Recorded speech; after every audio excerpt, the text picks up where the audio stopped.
해가 새로 시작됐을 때 올해 빨간 날은 도대체 며칠이나 될까 가장 먼저 찾아보는데요. 또 새해부터 달라지는 정책들도 눈여겨보게 됩니다. 그리고 올해는 작년보다 더 좋아지겠지 하고 막연한 기대를 해보게 되는데요. 장애인과 비장애인 모두 살맛나게 사는 법을 알아보는 시간 가치의 가치 서울시립대 교수이자 한국장애인재단 이성규 이사장님과 함께할게요. 안녕하세요, 이사장님. 네, 안녕하세요. 새해 복 많이 받으세요. 새해 복 많이 받으세요. 네. 아니, 새해 복 많이 받으라는 이야기는 해도 또 들어도 참 기분 좋은 말 같아요. 그렇죠? 그렇죠. 그렇습니다. 네. 저는 좀 어려진 것 같아요. 우리 말에 그렇잖아요. 나이 들면 더 어려진다고. 그러네. 한 해 어려져서 네. 또 제가 흰 쥐띠 해거든요. 태생이. 네. 예. 그럼 올해 환갑. 제 해입니다. 네. 아니, 49인가 그렇죠. 그렇군요. 제가 괜히 경자에 앞서갔네요. 그렇죠. 네. 아니, 정말 새로운 한 해 맞이해서 많은 분들이 새로운 결심도 하고 좀 더 변화된 모습을 준비하는 분들도 많고요. 기대하시는 분들도 많은데 이 사장님 올해 2020년 뭐 소원, 바라는 점 이런 거 뭐 있으세요? 일단 좀 건강해지고 싶어요. 몸이 이제 운동 조금 안 하고 그러면 찌뿌둥한 게 조금씩 더 늘어나는 게 아닌가 싶기도 하고, 그래서 좀 운동도 많이 하고 또 좋은 일만 많이 생각하고 또 주변 분들하고 서로가 막 득이 된 그런 얘기, 즐거운 얘기, 그런 얘기 하면서 이제 행복 개념 이런 부분들 속에서 좀 살아가고 싶고요. 또 사회를 보면은 이제 좀 상식과 기본이 틀이 돼서 돌아가는 그런 또 기대감도 가져보고 그렇습니다. 그렇군요. 사실 말씀하신 게 특별한 건 아니에요. 그렇죠? 네. 우리 모두가 기대하고 바라는 그런 것들인데 오늘 이야기해 볼 것도 또 이제 왠지 비슷한 이야기일 것 같기도 해요. 어떤 이야기 한번 해볼까요? 이제 사실은 지금 우리가 비장애인과 장애인이 이 한 사회에서 섞여 살고는 있습니다만은 그래도 장애인들에게 뭔가 이 사회에서 내가 장애인들에게 다가가고 있습니다. 우리 사회가. 이걸 보여주기 위해서는 역시 이 올해 예산과 정책이 어떤 방향으로 좀 바뀌어 가는가. 뭐 이런 게 또 아까 말씀드린 틀하고도 좀 관계가 되지 않을까요? 그래서 새롭게 바뀌는 장애인 정책이랄까? 이런 얘기를 좀 해보고 싶습니다. 네. 2020년에 달라지는 장애인 정책에 관한 이야기 오늘 함께 해볼 텐데요. 지난해는 가장 큰 이슈였던 게 장애인 등급제 폐지였었어요. 그렇습니다. 그렇죠? 가장 큰 거였죠. 아직까지 장애인 등급제 폐지를 두고 뭐 장애인 단체, 당사자 단체 이런 쪽에서는 미완의 개혁이다. 아직까지도 뭐 서비스가 다 개발되지도 않았는데 맞춤형 복지라는 게 말이 되느냐. 또 뭐 조사표라는 게 있는데 이따가 말씀드릴 겁니다. 네. 장애 유형과 등급을 잘 반영을 못한 것 같다. 또 예산도 역시 좀 미온적으로 반영이 돼서 그 서비스가 개발이 되어도 좀 쉽지 않은 상황이다라는 그런 이제 좀 비판은 있습니다만은 장애 등급제라는 거는 커다란 그동안에 이제 인식 장애라는 거를 사람을 두고 이제 등급을 나누는 그런 것에서부터 이제는 좀 중증 또 경증 그러니까 장애가 심한 또 심하지 않은 이런 정도로 해서 조금 이렇게 풀어놓는 그런 형태로 바뀐 건 큰 변화 중에 하나죠. 그러니까 등급을 나눈 것 자체가 사람한테 이제 문제가 있었기 때문에 그걸 폐지한 것 자체는 큰 변화라고 볼 수 있지만 아직 그걸 따라가기에는 조금 세부적인 내용들이 좀 미흡한 게 아니냐 이런 이야기가 나왔다라는 말씀을 해주셨는데 사실 이제 작년에 등급제가 폐지됐다 보니까 그로 인해서 복지제도들도 많이 변화가 이루어지고 있어요. 말씀하신 것처럼 당사자들이 체감하기엔 아직 부족한 것들이 많지만 그 변화된 부분들 하나씩 좀 살펴볼까요? 이제 올해 사실은 전반적으로 볼 때에 등급제 폐지 같은 그런 하나의 무슨 큰 그 하나의 줄기를 바꾼달까? 네. 이러한 변화보다는 올해의 변화는 보니까 물량이 확대되는 서비스의 양과 네. 뭐 질을 추구하고 그런 이제 서비스 제목은 같더라도 네. 물량이 좀 그 상당히 확대되는 그런 형태로 바뀌더라고요. 그래서 그 중에 하나가 이제 장애인 연금 제도입니다. 네.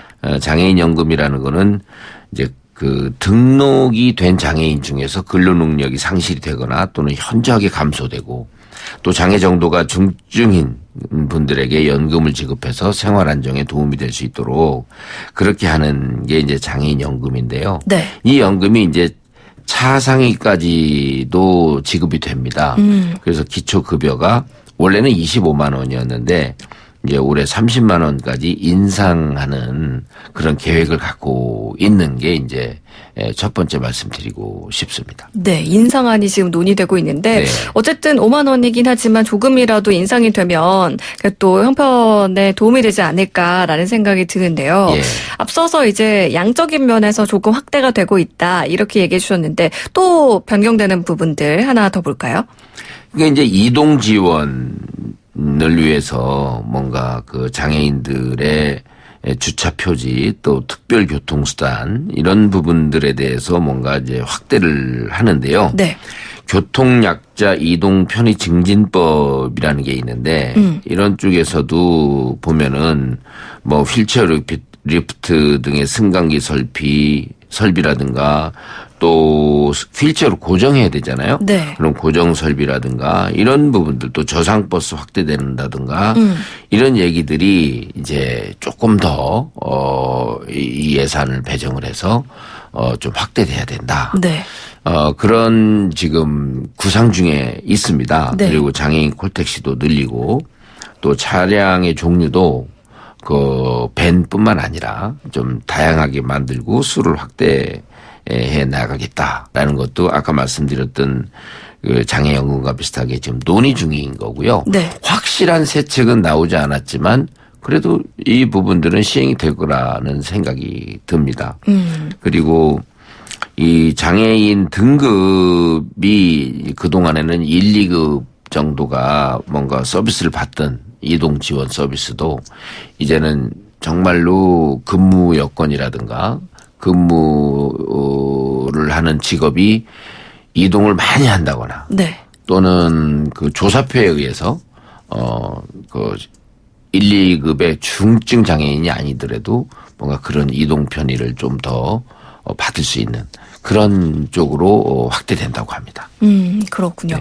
조금 더 이제 맞춤형이 가능해지지 않을까 뭐 이런 기대감이 드는데 사실 특히나 이런 교통과 관련된 부분에 있어서는 이제 보행이 어려운 분들 같은 경우 버스 이용하시는 걸 제가 한번 본 적이 있는데 네. 정말 쉽지가 않고 시간도 오래 걸리고요. 아, 그렇죠. 그러다 보니까 다른 비장애인 분들도 이제 급한 일이 있을 경우에는 답답할 수밖에 없어요. 그렇지만 그렇다고 해서 그걸 뭐라고 할 수도 없고.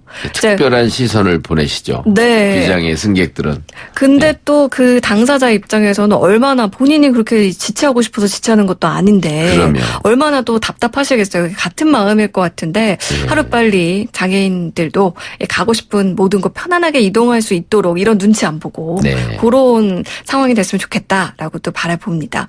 갑자기 또 이 얘기하니까 제가 웃겠는데 네, 바뀌는 부분들 또 하나 살펴볼까요? 예, 지금 말씀하신 교통 이동 이런 쪽이 이제 어떤 때는 뭐 기다림도 있지만 전철 타고 가다가 버스 타러 가는 거 또 버스 타고 동네 셔틀로 갈아타고 어느 목적지까지 가는 도어투도어에 이렇게 좀 단절 현상이 있잖아요. 네. 근데 이 장애인들이 그 나이가 들면서 64세까지는 괜찮은데 65세가 도래하면 장애인 활동 지원 서비스 같은 것들이 65세부터는 이제 요양 서비스로 넘어가요. 그래서 노인을 초점으로 한 그런 그 어르신 서비스 영역으로 들어가기 때문에 네. 조금 변화가 생기는데 기존의 장애인들한테 장애인이라고 상정을 해서 주던 서비스보다 줄어드는 경우가 있습니다. 그래서 이게 줄어드는 경우는 이건 좀 문제가 아니냐. 그래서 이런 부분들에 대해서도 이제는 뭔가 이제 연속성 그 서비스의 연속성이 확보될 수 있도록 뭔가 해야 되지 않겠느냐라는 정책적 궁리 이 부분도 올해 이루어질 것 같습니다. 일단은 연령이 더 많아지는 네. 장애를 갖고 있는 분들 중에서 연령이 더 많아짐에도 불구하고 지원되는 그런 제도가 줄어든다고 하니까 네. 그 부분에서 확실히 좀 보완이 필요해 보이는 건 분명합니다. 그렇죠. 네.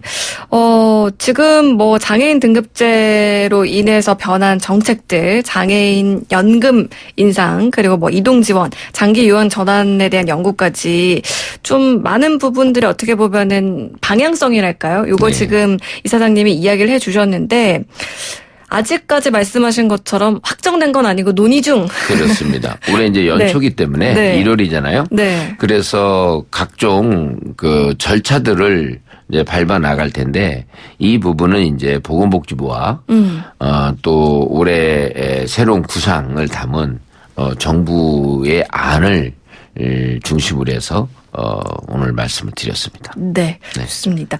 정말 이제 새해니까요. 또 새롭게 올해 더 많은 좋은 정책들이 나와서 많은 분들이 가치를 실현할 수 있는 그런 시간이 됐으면 좋겠습니다. 벌써 시간 마무리할 시간 됐는데 이사장님 그렇군요. 오늘 어떤 노래 준비해 주셨나요? 예, 올해가 이제 2020년 경자해인데요. 네. 우리 고모님 성함이 경자라서 경자해 네. 이제 시작을 하니까 네. 청취자 여러분들도 뭔가 좀 새로운 의미에서 그 새로운 생활을 좀 기대해 보시라는 의미에서 김동률의 출발이라는 곡을 좀 듣고 싶습니다. 네. 김동률의 출발 전해드리면서요. 같이 인사 나눌게요. 지금까지 우리가 내디는 한 걸음 걸음이 우리 사회의 장애인식을 바꾸는 걸음이 되는 시간. 같이 한국장애인재단 이성규 이사장님과 함께했습니다. 오늘 말씀 고맙습니다. 네, 감사합니다.